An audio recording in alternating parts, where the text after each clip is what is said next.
welcome back to another edition, a very special recorded edition of Rewind the Tape. I'm none other than your friendly neighborhood soda from the Goondocks, joined as always by my partner in crime, Ben. How are you doing, my man?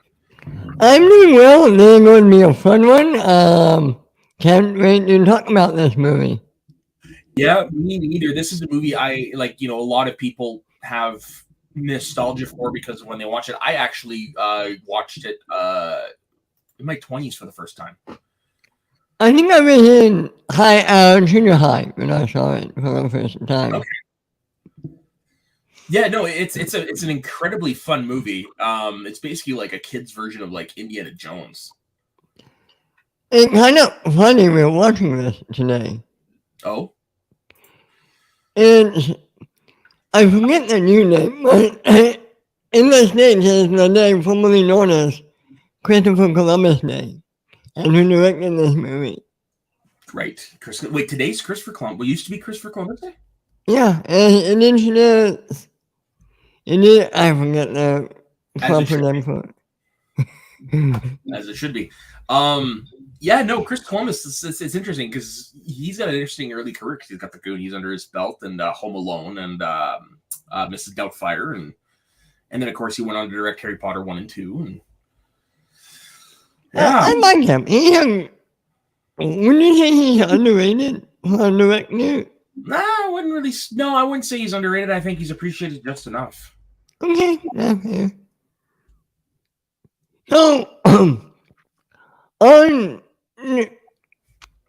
it's weird because you would think it feels like a Spielberg movie.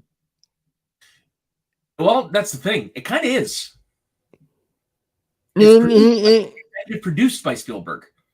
Okay, all right. That's why it feels like it. And then, of course, directed by the late, great Richard Donner, director of Superman the movie, Lethal Weapons 1, 2, 3, 4, and The Omen.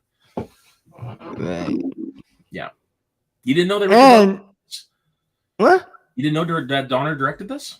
No, I thought Columbus did. He wrote it. Okay, all right. Gotcha. So Spielberg had the story, Columbus wrote the screenplay, Donner directed it. Great trifecta, man. Wow. Yeah.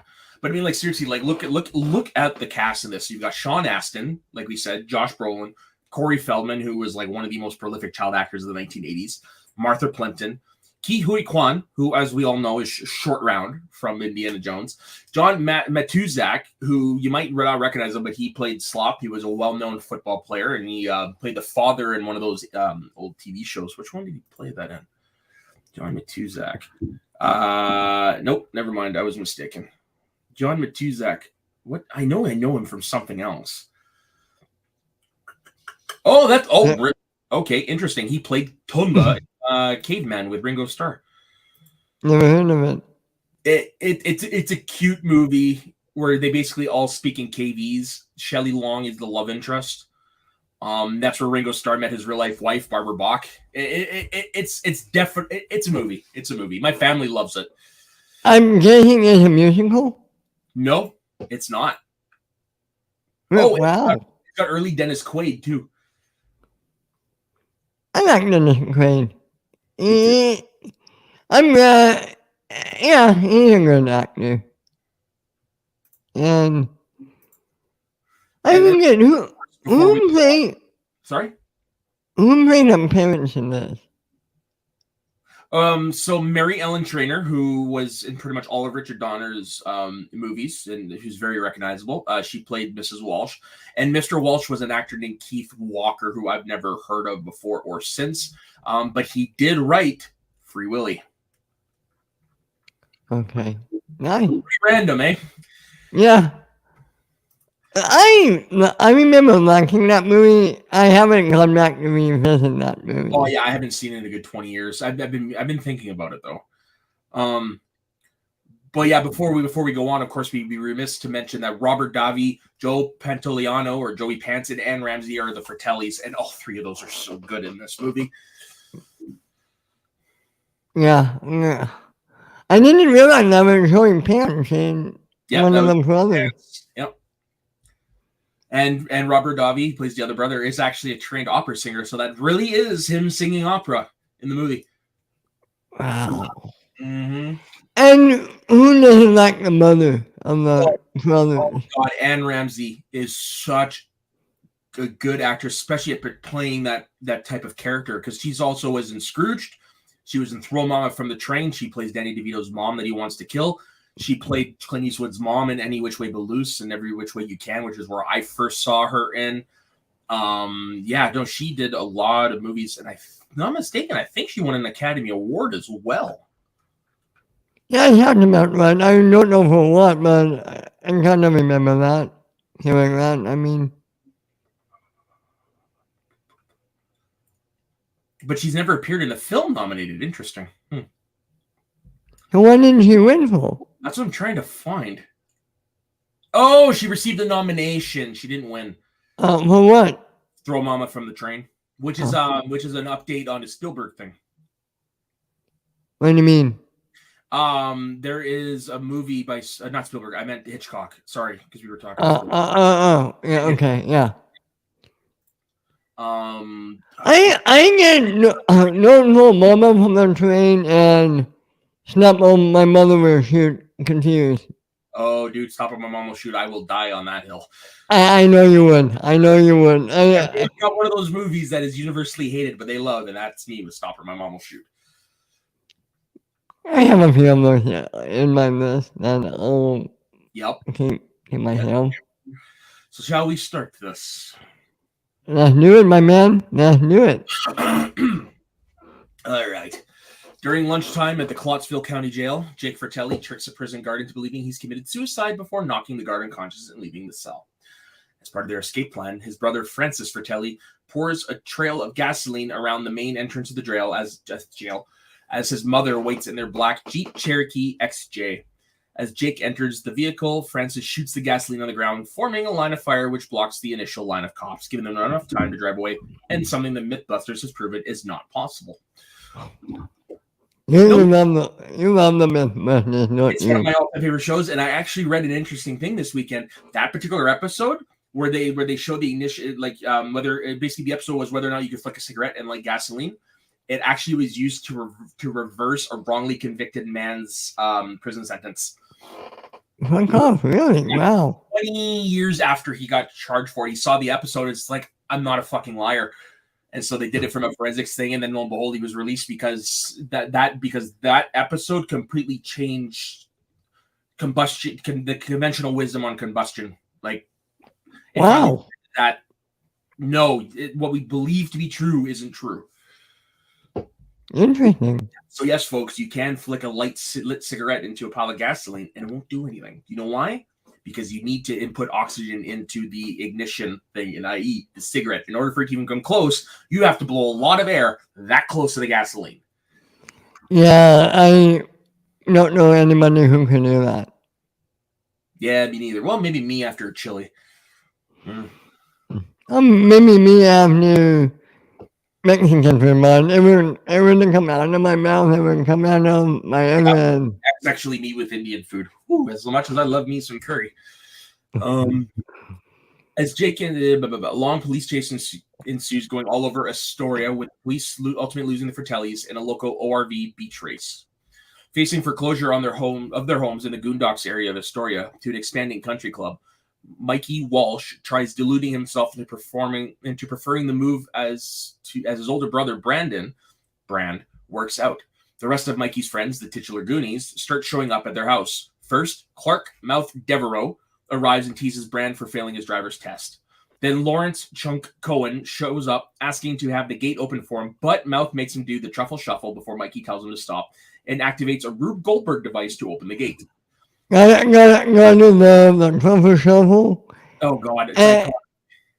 And was Florence first movie or one of his first movies? If not the first, yeah. I love him. He's a great actor. Oh, totally. So when the actor who played Chunk was in college, he would do the Truffle Shuffle from the stands of the football games. Yeah. See, I like people like that who just embrace what they're known for and use it to make people happy. He also looks nothing like Chunk anymore. I'm not surprised. Yeah, Look he at and has no more hair, and look at that guy from what's that movie? Like the Goonies by Stephen King. Stand By Me. Yeah, Jimmy O'Connor.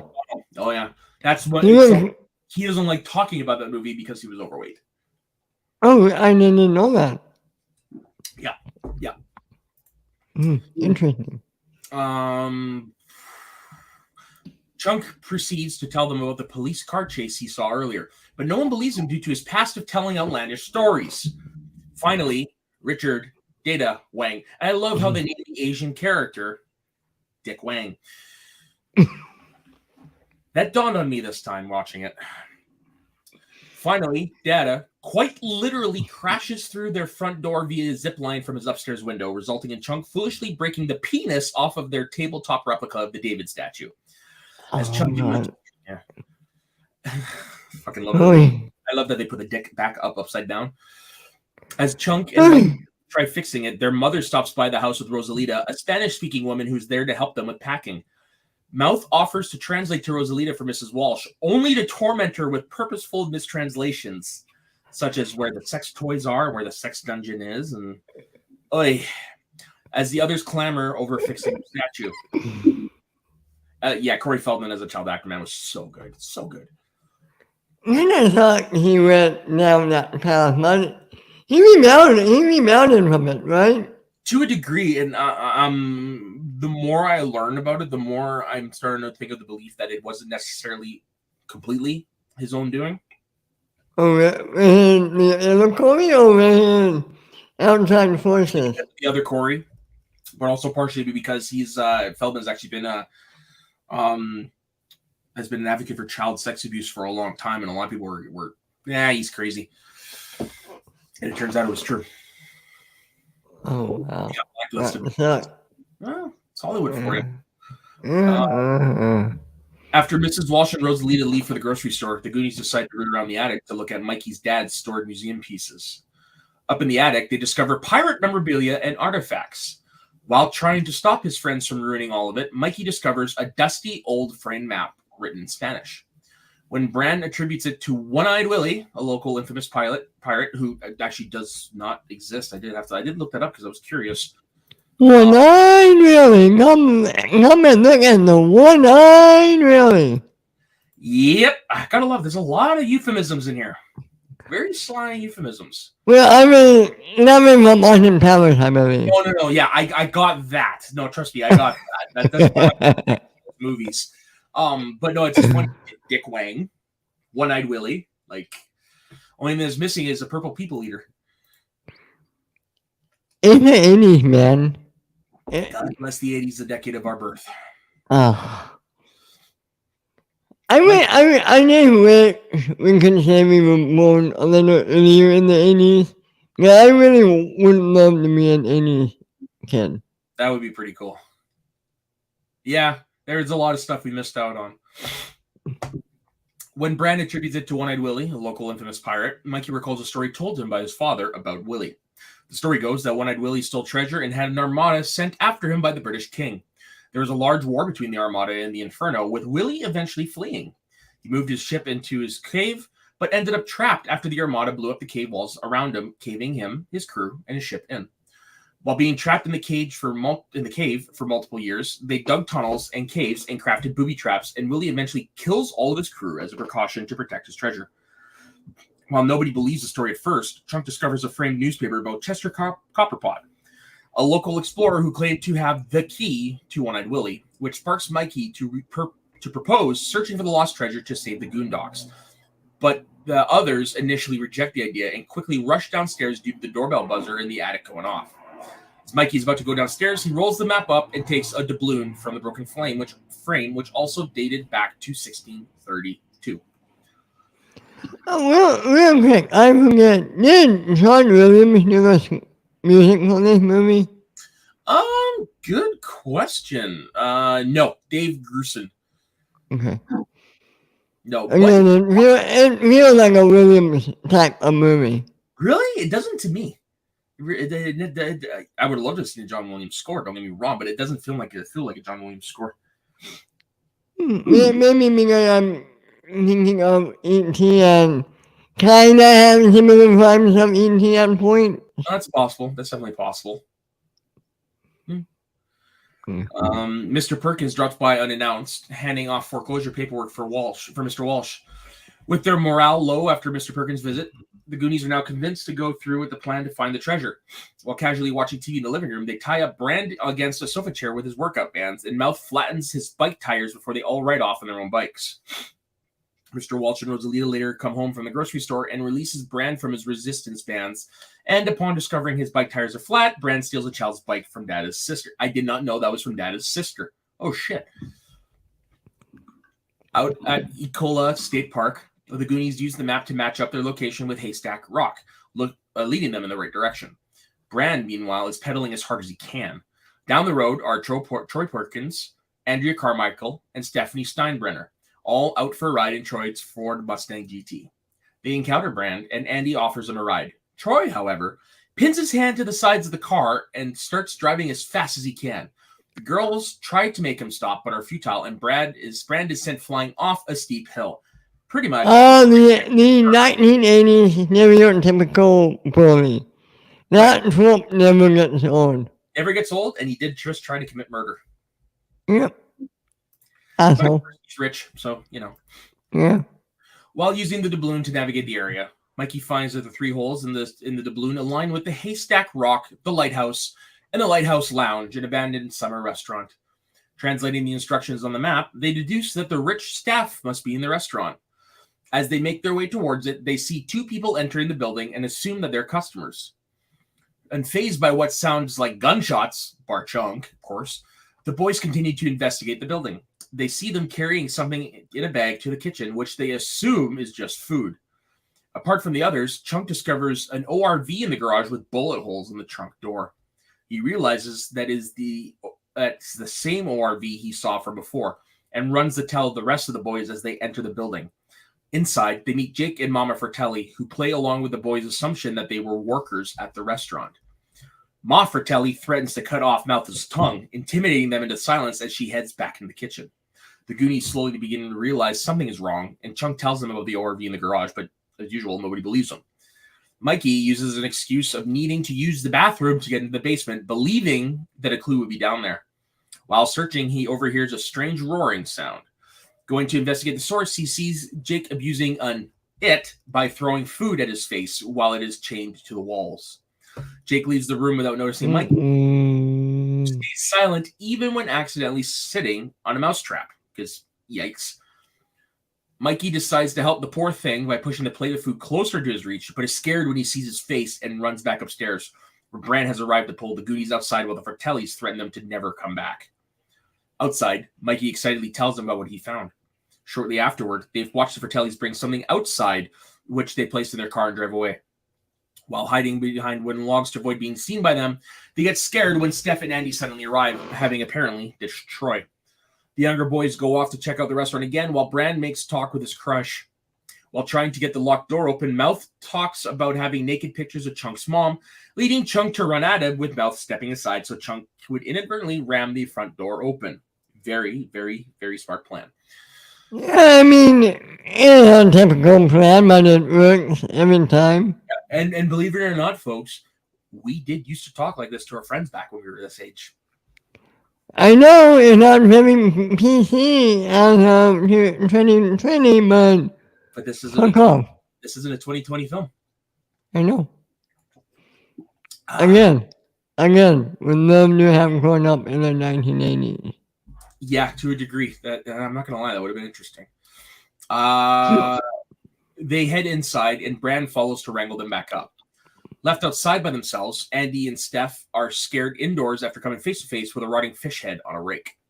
As the boys try convincing Brand to let them investigate, Andy talks them into giving the boys some time to explore in return for spending time with her.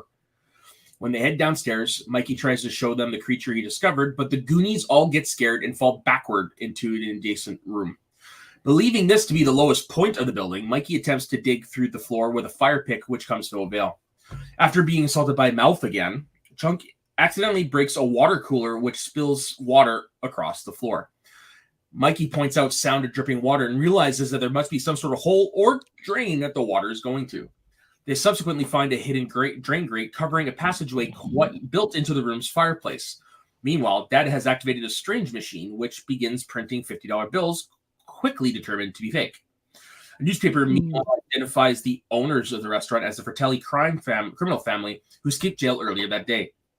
Chunk, who's mad at the rest of them for not believing his warning, starts to leave, but then smells ice cream from the freezer nearby because he's got a nose that can penetrate steel. Oh, yeah. Doesn't everybody? Yeah, I guess so. When he looks at all the flavors, the others notice a dead body being stored in the freezer, which falls out. As they scream in terror, they hear the Fratellis arrive back home, who notice that someone may have broken in. The Goonies shove the body back into the freezer, accidentally leaving Chunk behind. They look for a way to escape and ultimately climb down into the secret passage to get away while Chunk tries to get their attention in the freezer. After the Fratellis investigate the area and notice the broken water cooler, Chunk scrambles out of the freezer and Brandon and Mikey tell him to get the police, and he proceeds to escape through a small basement window. While starting to walk through the pathway, Steph trips and drops her glasses, which accidentally gets stepped on. They ask Data if he has any light, and he proceeds to activate his bully blinders, which lose their battery power after a couple seconds. Of course. After setting up dude, I would love to see him cast as the next Q in James Bond. Anyways, after I would like to see him and James Bond. Yeah, you know what? After Everything Everywhere All at Once, he could do it. That's for damn sure. Folks, if you haven't seen the movie, definitely go check it out. Ki Hu Kwan is phenomenal in that film. His first big role in many, many, many years. I want to say since the Goonies. Yeah, I mean, he had a small brief role in Encino Man, and that was it.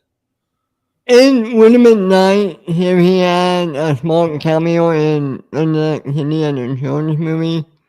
But Ben, the movie's not done yet. Remember, they've only done principal photography. There's always reshoots, which means they could fit in a cameo. Anyway, I know where to get my hopes up. I know where to get my hopes up. Don't give up hope. I feel like a Honkai in the game. Don't give me hope. After setting up a working lantern in the pathway, the Goonies discover a series of plumbing pipes that they decide to bang on to try and get attention from above ground. The pipes, which were connected to the Astoria Country Club, start causing tons of problems and mischief. The large amounts of pressure in the pipes force a water pipe to burst, and the spewing water reveals a new cavern which they escape down. Continuing down the series of tunnels while Andy starts going insane, the Goonies discover the skeleton that got crushed by a large rock.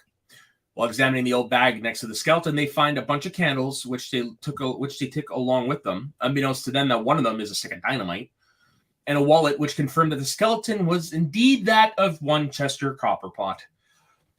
Data goes to the front of the long cavern to set his own booby trap so they know if someone is following them. Around the skeleton's neck, they find a copper medallion, which Mikey takes. I wonder if he didn't come from Cop related to Osborn, come from Cop from Batman. Distantly related. I think they're cousins 10 times removed. I mean supposedly Madonna. Yeah. No, it's legit. According to my aunt, who traced back our family genealogy on my grandma's side, I share a relative with Madonna like 10 generations back. No shit, really? Yeah. It's not enough for me to show up on Madge's doorstep and ask for money, but it's something. Yeah. All I would want would be a house so I could have my dog run around and I want to deal with my strata. Anyways, they then notice sorry, folks. After noticing a string buried underneath the dirt on the floor, Mikey triggers a booby trap. They then notice a series of large boulders hanging above them and start running away as they begin falling. They all hurry out a dangerous way when Brand hears a sound coming from behind a large rock. He moves the rock and bats fly out of the hole it previously covered up. Those scenes of the caverns are broken up by segments showing what happened to Chunk. As he runs to get help, he flags down a passing vehicle and explains the situation while asking to be brought to the police station. Unfortunately, the car he flagged down was the Fratellis, who take him captive in the back of their vehicle. Back to the restaurant. Yeah, don't you hate it when that happens? Oh, God. It's like every other week. I know. Back at the restaurant, Chunk is interrogated by the Fratellis while being threatened by the idea of getting his hand blended. Chunk tells them that his friends are in the fireplace, which they don't believe, and after being told to spill his guts and tell them everything, Chunk proceeds to literally tell them everything and admit past misdemeanors which he committed throughout his life, which had no relation to the current events. After sitting there listening to so many of his stories, with Jake starting to get amused by Chunk, they turned on the blender and try forcing his hand into it, but just before his hand touches the blades at the bottom, the bats in the passageway break through the grate under the fireplace and start flying around the basement. While still traveling through the caverns, the Goonies discover an underground waterfall, with what appears to be Willie's treasures scattered around the cave walls, only to discover the coins are modern currency and at the bottom of the wishing well. Troy and his friends happen to be hanging out around the wishing well, and Troy throws a coin down, which gets the Goonies' attention. After realizing that it was Troy, they yell for his help, and he offers to save Andy and the Goonies by lowering his bucket. But a quick, heartfelt speech from Mikey keeps them focused on finding One Eye Willie's rich stuff, and they choose to carry on. While looking for the next step to take in their adventure, Mikey finds sets of triple stones, which were referenced in the map. He finds that the copper medallion fits 3 of the stones, but as he starts turning it, his arm gets trapped, and it triggers another booby trap, which opens a trapdoor in the floor, nearly claiming Data's life. Pincers of peril, which are basically just those joke teeth attached to really long springs. Data then realizes that a new tunnel starts at the bottom of the pit. Concurring with those events, the Fratellis discover the doubloon, which has fallen out of Chunk's pocket. This confirms to the Fratellis that Chunk has been telling the truth about pirate treasure under the restaurant. They decide to keep him alive, and Francis ties Chunk to a chair and leaves him in a room with their brother, the It, from before, while they go to explore the pathway in the fireplace. As Chunk tries introducing himself to the It, and just so you know, folks, I'm reading this off of a pre-thing, so it's them that called him an It, and not me. I would never, ever call him an It. Just want to make that clear. Not the same. As Chunk tries introducing himself to the It, he turns towards them, revealing his deformed face while yelling out. As Chunk gets scared and starts jumping in his chair, screaming for help, the It gets excited and starts jumping around with him. As they watch a cooking TV show, Chunk offers a baby Ruth to the It and tries throwing it to him, but it hits off the It's face and lands on the floor. In a rage, he breaks the chains off of the walls to grab it. While exploring the caverns, the Fratellis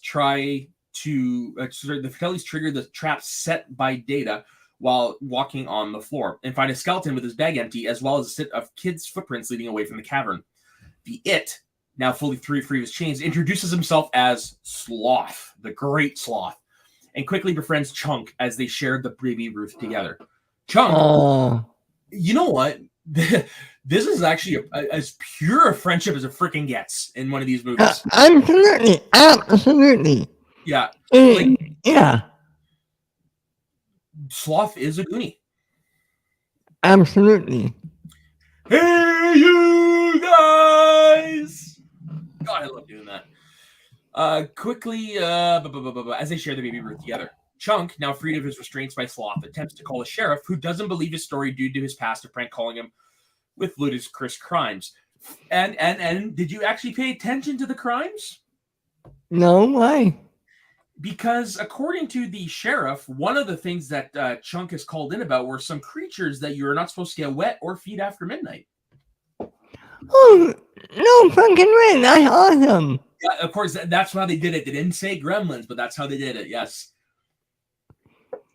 None of the connections like that. Yeah, because if I'm not mistaken, I believe Gremlins is also a Spielberg. Produced film. No, I'm not even a Zemeckis, but I could be wrong. No. That's not Zemeckis. Just give me 1 second, because I'm actually legit curious about that. Who the frick produced it? I mean, it was Spielberg. Oh, I was right. Yeah, Spielberg, Kathleen Kennedy, Frank Marshall. Yeah. Kathleen Kennedy. That's a name I haven't heard in a long time. Yeah, no kidding, eh? Freak. Yeah. It's amazing. People give Kathleen Kennedy shit. Yeah, she's not the best studio head, but my Damn good producer. Damn good. alone, like 1/20th of her filmography is better than the entire filmography of most producers. 1/20th. Think about that. That's 5%. I can go off on a half hour talking about this, so that's not because like I said, I can go off a half hour, and that's something we really don't want to do. No, that's next time on What Grinds Ben's Gears. Coming later to Multiverse Geekdom. Actually, one of my favorite Family Guy bits is when Peter was on the news going, "You know what grinds my gears?" And then they gave him like a whole show about it. Yeah. It's awesome. Yeah. One of the few things I still like about Family Guy. Who doesn't believe the story due to his past of prank calling in with ludicrous crimes, but Chunk gets distracted as Sloth finds the passageway in the fireplace and breaks the telephone cord in the process. The two of them find the room of pipes leaking and shaking, and as Sloth tries to hold one of them still, it causes more havoc to the above area. Isn't this the one with the toilet? I think so. Yeah, because earlier it was the water fountain that knocks right. the guy. During a quick bathroom break that the Goonies take in the caverns, Andy calls out for Brandon to come see her. Brandon sends Mikey in his place, and Andy ends up kissing him in the dark, which Steph witnesses to her hilarity. By the time everyone is finished using the bathroom, they notice the flashlight for Telly's shining down the trapdoor pit, and they run off. As they cross an underground river using a log connecting the two sides, Dada uses his slick shoes to make the log slippery as he went across.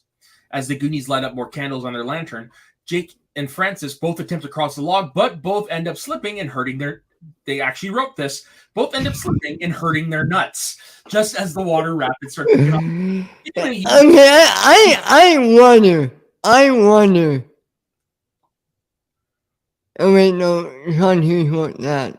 I was going to say, did Christopher Columbus get the inspiration for Harriet Bob for Home Alone from these guys? I don't think so. I don't know. No, because it was never mentioned in the how movies that made us thing on Home Alone, which like I said, Sean Hughes wrote that one. Yeah, but I don't think so. I mean, like the two idiot henchmen is a trope that's been around since before the Keystone Cops, which was over 100 years ago. So, but folks, if you guys haven't watched, go on to Netflix and watch the shows that made us. They got a really great episode on Home Alone, a really great episode of Dirty Dancing. They do Halloween, they do Nightmare on Elm Street, they did Elf. I believe they also did Die Hard. Like they did a lot of. I knew how to do the Back to the Future one. Yes, they did that one as well. They did RoboCop, which was a lot of fun. Basically, it is a making of documentary, but it's not done by the studio, so you do get a little bit more stories, and there's a little bit more narrative, and there's actually some great humor in it. And the way it's edited is so great. But I digress. Oh. It's one of my favorite documentary series. Like I said, I digress. Have they done this? Have they done the Goonies? No. I would be surprised if they keep going. That's one they're going to do. I would hope this one they do. Yeah. I mean, if you think we're good at this, you should check them out. As the Goonies light up more candles on their lantern, slipping and hurting their nuts just as the water rapids start picking up. I from now on, I think I'm going to use the fandom plot summaries because at least they have humor. In the next room, the Goonies find a bone organ, which I thought was so freaking cool. And the map tells them to play the correct notes in order to escape. They find a music staff with notes on the back of the map, and Andy, who took piano lessons when she was 4, is tasked with solving the puzzle. After a series of near falls with Dada warning them of the Fratellis advancing, the pathway opens up, and everyone scrambles to safety before Francis can shoot at them. They ride down a branching water slide that drops them into a lagoon within a large grotto, which I gotta say, I've always wanted one of those. A water slide like that. I love water slides. I haven't been on one in many, many years, but I love them. Yeah, they're fun, aren't they? They're a whole heap. We had what was known as the Hot Springs, which was like in between here and Kitimat, which is 45 minutes away, and it was basically a resort, but they had water slides. That closed at least 12 years ago. Oh wow. It sucked. Like, it was a lot of fun, but I mean, there's a whole story behind it. But yeah, that's the lone that, to my knowledge, that was the only water slides in the area. I don't even recall any other ones. Maybe I know there's some down south, but nothing north of me, which sucks because, like I said, I love water slides. The only time I went to the West Edmonton Mall, I spent 3 hours in the water park. Well, when you come down here for a visit, you'll get your ass to a water slide. Do you know where the one that they've had in Bill and Ted is? I heard that's still around. I have to look it up. You damn right. So I'm coming with floaties and everything. Like I said, if you want to hear a grown man go, wee! Yes! Cheers. Fuck you! Fuck you! Okay, continue. They ride down a branching water slide that drops them into a lagoon within a large grotto, where Willie's old ship, the Inferno, has been this entire time. The six of them all celebrate as Fratellis try balancing along the edge against the walls of the organ room to follow them. Now, fun little bit of trivia. So this scene where they drop in a lagoon and they see the ship for the first time, well, it was originally supposed to be the first take because they didn't show the kids the ship. They wanted it to be authentic. But it blew their minds away so much that during the first take, Josh Brolin said, "Holy shit," and they had to refilm it. Hold on. Let me get this straight. This is the 1980s. They could get away with a lot of stuff. But the word shit is too much. This was 1985, and it's a kids' movie. Still. Like, I don't know if you noticed, but Data at one point said, "Holy S-H-I-T." Now, that's a different reason, though. That's because Ki-Hu Kwan told his mom that, promised his mother that he would not swear.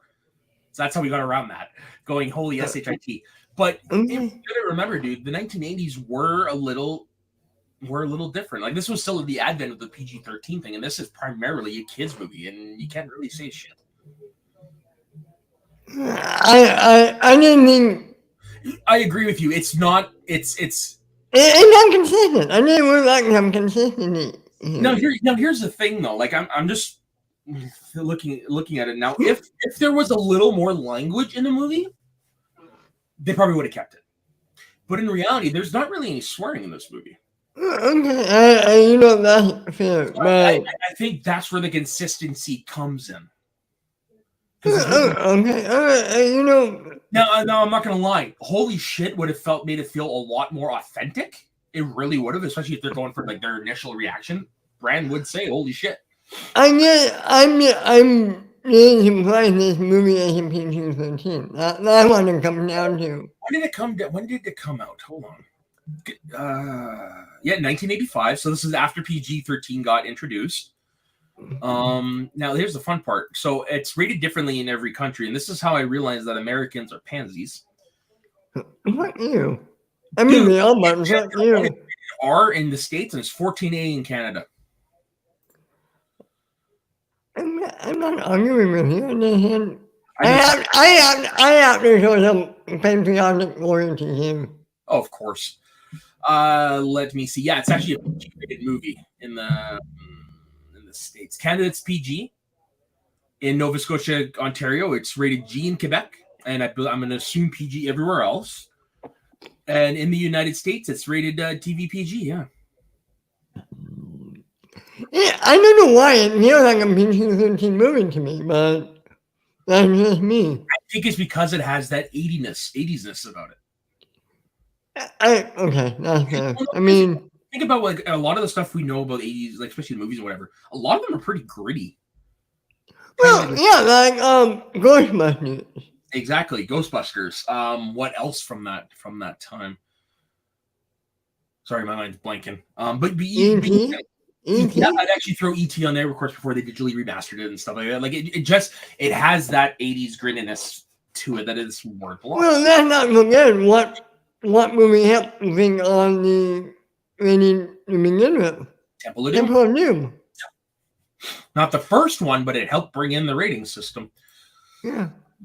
Anyway, I'm sorry for going off on a tangent like that. I keep telling you, when you want to, do it. That way it's not just me reading the plot. I think we bring some livelihood to this. We do. But I mean, but that's the thing. Like, if something pops in your head you want to talk about, let's talk about it. And I usually do that. Don't need to apologize for it. You Canadian hiding you. Okay. What the fuck was that? And that ruins that. Climbing into the ship, they search the main floor for anything.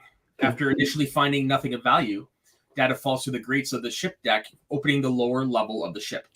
Still coming to a dead end, the others start getting mad at Mikey, questioning why they haven't found any gold in the ship yet, until Andy accidentally triggers a booby trap that reveals a trapdoor in the ceiling, which Mikey climbs through.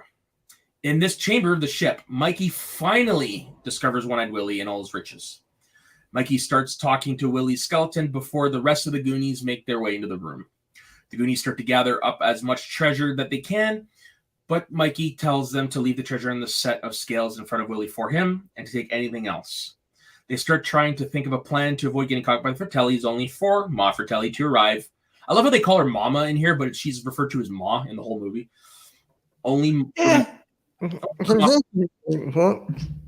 Yeah, and I don't know. I just like it. Ma fits better than Mama with this character. I like Mama better personally for her.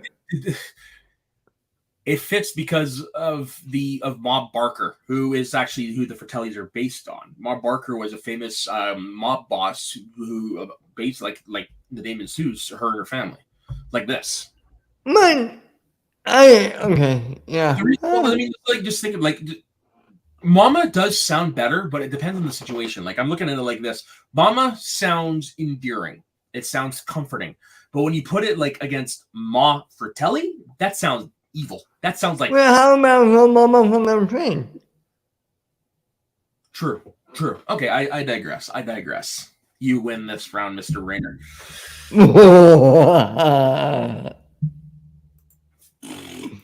Yeah. Get back in here, you little... Only out on the deck, Data attempts to fight the Fratellis with his inventions, mostly failing. His boxing glove punches himself in the face, but he throws his apparel at Francis, which bites him in the crotch. That's crotch joke number 2. And as he tries using the suction cup belt to get Ma Fratelli's gun, it pulls Data towards her, but ultimately makes her drop the gun through the deck grate. The kids are gathered up and are forced to drop all the treasure they hold, which includes treasure that Ma Fratelli had found in mouth hiding in his mouth. This was a great scene. How big is this fucking mouth?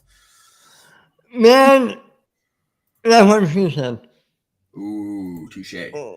Touche. After Andy insulted her, Ma Fratelli makes Andy walk the plank, but makes Andy to walk the plank and forces her overboard, and Brand proceeds to jump into her rescue. But before Steph and Mouth can be tossed in the water, Sloth and Chunk make a grand entrance by sliding down the ship's sail with a dagger. A la Captain, I believe it was Captain Blood, the movie they watched earlier with Errol Flynn. It was playing earlier in the movie. And this is another thing that Mythbusters did this descent where you do the knife and the slide. Not possible because the way they make even old sails back then, the way they make them with the overlap, as soon as you hit that with a knife, the knife bounces right out. There's no way to do it. Yeah.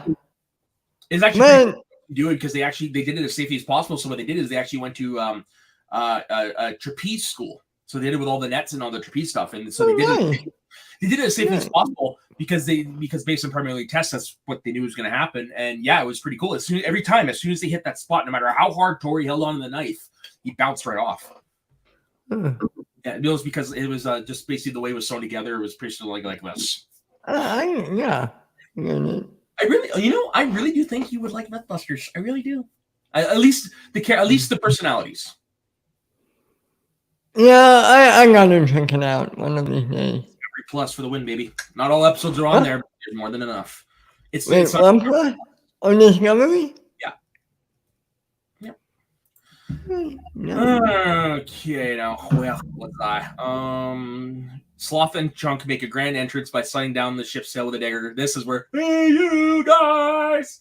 Sloth grabbed a rope and swung past Jake and Francis to grab Steph and Mouth off the plank and drop them back onto the ship deck. The rest of the Goonies make an escape off the ship as Sloth confronts his family. Brand and Andy finally share the kiss when they both realize that she kissed Mikey earlier. After knocking his brothers unconscious and hanging them from a rope above the ship deck, he was initially consoled by his mother until she was reminded of how he was dropped by her mother in the past, which led to him throwing Ma Fratelli overboard, and Sloth proceeded to dive into the water himself to the cheers from the Goonies. The Fratellis, after recovering from their encounter with Sloth, loot the ship and grab as much treasure as they could, including the stuff on the set of scales, which triggers one last booby trap that forces them to drop the treasure and flee as rocks from the cavern ceiling start to fall. The Goonies find themselves... This is the one where it's like, okay. I mean, well, just think about it. If they were able to booby trap it so when the coins were lifted off the scale and the rocks cleared and they were able to move, why didn't they do that earlier? Like, I mean, I'm talking to pirates. I don't know. One where it's like, yeah, okay. That's like the one little nitpick I have about this movie. It's like they could have done themselves. Anywho, but then we'd have no movie. So, Right. The Goonies find a source of light in the crevice in the wall. They try using the last candle to stick outside the crevice to try and get someone's attention, but upon lighting it, they realize that it's a dynamite stick. After taking cover once the dynamite exploded, it created a large enough hole in the cave walls, but it was blocked by a giant boulder. Sloth uses his back to move the boulder up so the rest of them could escape under his legs. But to Chunk's sorrow, Sloth couldn't get through himself and seemingly was trapped in the cavern with the other Fratellis. Out of the beach in the morning light, they are saved by a roving set of policemen, one of whom is played by Richard Donner. Oh, no shit. That's awesome. Reunited with their families, Mikey laments losing the treasure. Surprisingly, all the Fratellis made it out of the cave, and as the police rushed to put them under arrest, Chunk and the others stop the police from arresting Sloth, and he's spared from arrest, with Chunk promising he'll be part of the Cohen family from now on. Oh. Mr. Perkins asks Irving Walsh to sign off the documents to finally obtain the Goondocks for the Country Club. But Rosalita starts shouting at them as she discovered a series of precious gems hidden in Mikey's marble bag, which the Fratellis forgot to check. With these gems procured, Mikey's father triumphantly rips up the papers, declaring they have enough money to negate the foreclosure. As they're regaling the tale of their adventure to the disbelieving press and police on Cauldron Point, they notice the Inferno, having broken free of the grotto, sailing off on its own into the horizon one last time. Now, there's actually mention of a deleted scene in this scene. There's mention of an octopus that they had to fight. Now, that actually was a scene that was filmed but was deleted. They actually built a giant octopus that these kids had to fight. Is it on YouTube? I want to see that scene. I've actually never seen it. It's probably, I don't even know if it's on the DVD, if I'm being honest. Yeah. Interesting. All right. Bring up the wheel, Ben. It's time for next week's film. Yeah. Hold on, folks. Lying to me. This is a movie, I know they've been talking about it for a long time. I really do wish they would actually do a sequel to it now. It wouldn't be the same Donner's passed away, but, Wait, who passed away? Who passed away? Donner, remember? Oh, right. Well, yeah. Okay, so on the wheel, we have 1999's The Mummy, Face Off, Godzilla vs. Kong, Godzilla 1998, the Adam Sandler Longest Yard, Alien, Airplane, and Tango and Cash. Spin the wheel, my man. Come on, Tango and Cash. Alien. Okay. Just a quick question about this. Which version are you doing? What do you mean? Well, shock of shocks. I have the Alien quadrilogy. And if I'm not mistaken, there's two versions of the movies. This is one of the biggest sets I own, by the way. Comedian for the win, baby. Yeah, Alien. Hold on. Yeah, so there's the 79 theatrical cut, and then there's a director's cut that came out in 2003. The original? That is a theatrical. I'll let you know. I'll do the extended if I have it on iTunes. Oh, did you buy them? I bought them all last year. I don't think that the director's is on iTunes. Give me a second here. I had iTunes up already. Yeah, but don't forget the ones on the street might be different from the ones in Canada. True. That's fair. Excuse me. Live TV, folks. Oh wait, this isn't live. We're not editing this out. Yeah, no, at least in Canada, it is the theatrical version, so we will watch the theatrical version.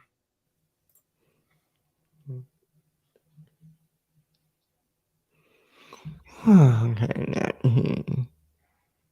I would assume it's the same for you. And that reminds me, Alien was your choice for Hold on. your movies, right?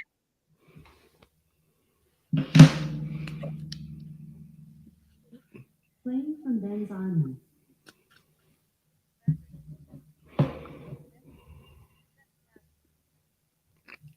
Huh? I said Alien was one of your movies, right?